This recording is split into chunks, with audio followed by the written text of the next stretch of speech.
It's time for Commonwealth Common Sense with Susan Stimpson and Kevin Scholla. Hey, Susan, how are you? Kevin, I'm doing great. Nice to be back with you. Well, good to have you here. And, we've been talking a bit over the last few weeks about the Republican Party and the real war going on within it. And, you have Tea Party members, and then you have more of the old guard, if you will, and now some new salvos being thrown this past week. I think so. And I was speaking with someone who's been in this business for a long time and was even involved at the sort of at the end in politics with Reagan, and just talking about how this is not anything that's really new. You're seeing this struggle that it happens over and over. It's just going to be that clash of which direction is our party going to go. But you can see some of the people who are trying to change the way that we've been doing things. They're saying stop the carpet bombing to those who are in the GOP establishment that are just coming in and just trying to chop off the head of their base. And you're seeing that in Virginia as well. There are companion bills that are going through the House and the Senate and the Virginia State Legislature that would effectively ban conventions, and it would effectively end either political party their ability of choosing the method that they would use to nominate their candidates who would be on the ballot. So it's just the more control that they feel they're losing, the more control they're going to try to take. And it's really a fight that needs to happen. And while you're definitely right, it's not new. I mean, we've certainly seen battles within the party before, but I certainly would say it's different because, you mentioned Reagan and whatnot. I mean, a lot of that was, someone's here on taxes, or someone's here on NAFTA, or someone's here on, a social issue a little bit different than the others. But here you have these, entrenched members of Washington bureaucrats who are going against Tea Partiers who really are all about the Constitution. So it's almost saying like, well, we're for the Constitution and, well, we kind of are as long as it goes our way.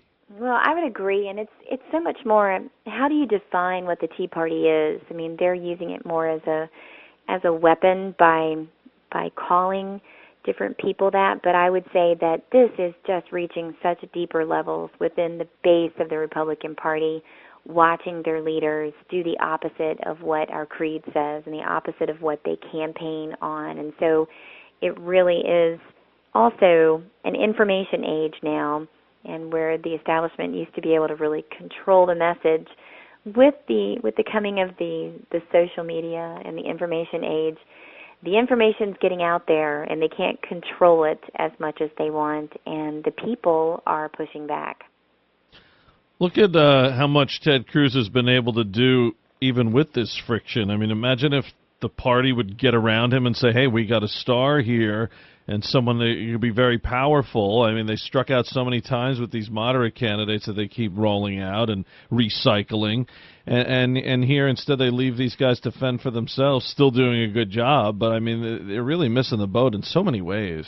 I'm going to borrow from a phrase that went out from the Campaign for Liberty here in Virginia. Basically what the establishment is saying, shut up and do what we say.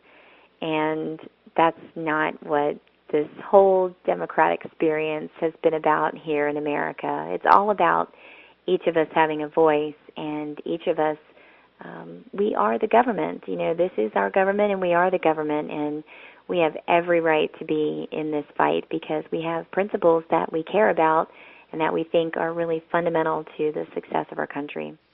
I noticed the other day, or I've noticed a few times, and then I just remembered it again, and I kind of looked around and said, yeah, it kind of validates it. When someone, even if you win or lose a presidential election, a lot of times people keep the bumper stickers on the cars like a long time afterwards, even if it was years later. And you saw a lot of the old Bush stickers from both years. You certainly see the Democrat stickers. You see a lot of the McCain-Palin stickers. I know a guy down the road, he ripped the McCain part off. It just says Palin.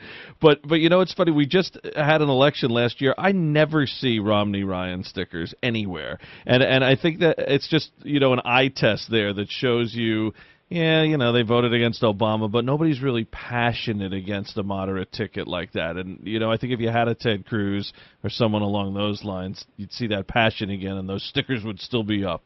I think the theme that we're seeing and what we're hearing from the people is they just want someone that's going to get in there and not be afraid to say what they believe and to actually follow through on what they believe and to be honest about what their intentions are and their policies and really actually do what they promised they would do on the campaign trail. Yeah, it'd be a novel approach. All right, Susan, thanks.